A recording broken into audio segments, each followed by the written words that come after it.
Ambassador, what is it that allows people to, on one hand, have an attitude about reparations, et cetera, and yet you see this in the closet, in the privacy of their home, they really are involved with race in ways that they wouldn't openly. What does that say about America, if anything? Well, people often ask me what do I see as the difference between the discourse in South Africa and the discourse in the United States. Mm-hmm.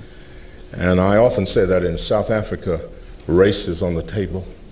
In the United States, it's under the table if it's anywhere in the room.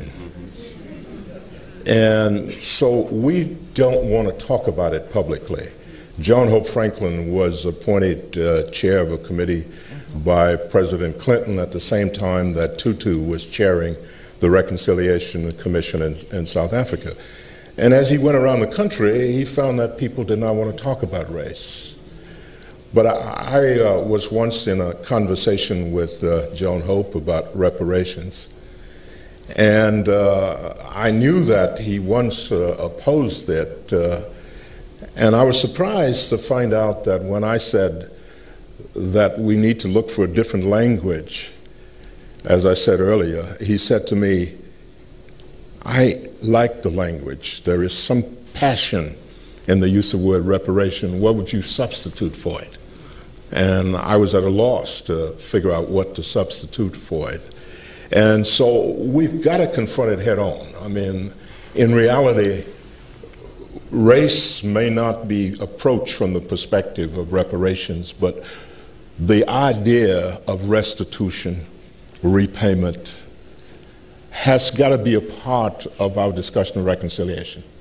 Tutu said, unless people who have no houses have houses, unless people have electricity, unless they have clean water, unless they have health care, then you can just as well kiss reconciliation goodbye.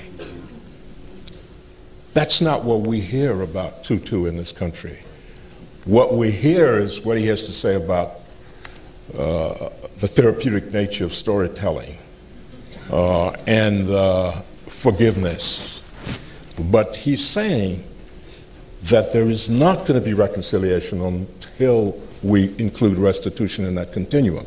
And so I think that has got to be a part of our discussion of race. The other thing I would say is we have, and whether you're a Republican, Democrat, whether you're for Hillary or Barack, the speech he gave on race ought to be a foundation for a public discussion of race in America.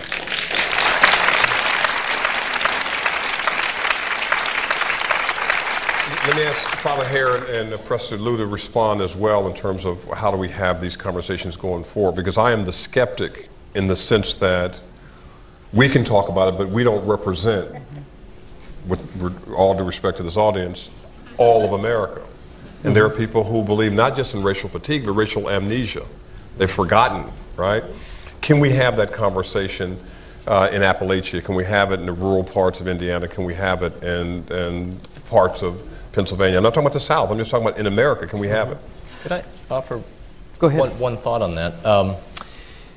So I think one aspect of the film that I struggled a lot with was the families dealing with the sense of guilt about the family history.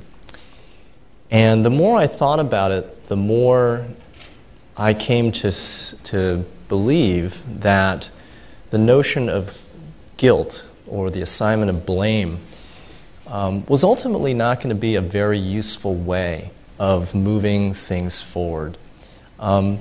Not least because I think once you start talking in terms of guilt, then you have people who run from it and would rather deny it.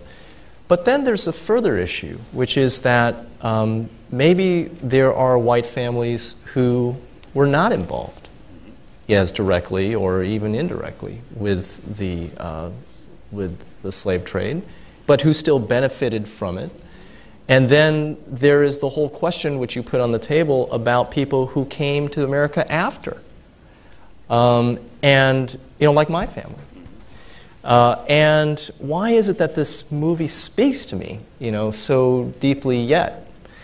And so what I would do is I think I would draw a distinction between a concept of guilt, which locates accountability in a sort of limited set of wrongdoers, and on the other hand, a concept of responsibility, which is, I think, a more broad suggestion that all of us, whatever our lineage, whatever our ancestry, whatever our complicity, still have a moral duty to, as Katrina says in the last bit, to make things right.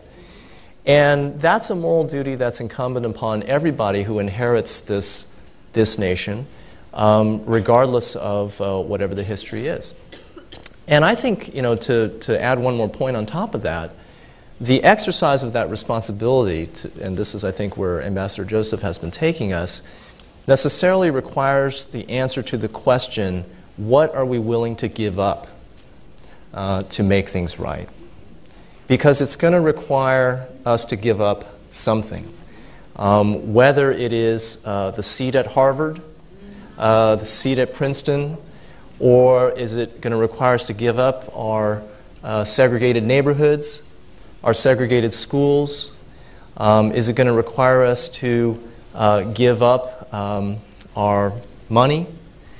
It's going to require giving up something. And so until we can have that further conversation of what it is we're willing to give up, I agree that the reconciliation can't fully occur.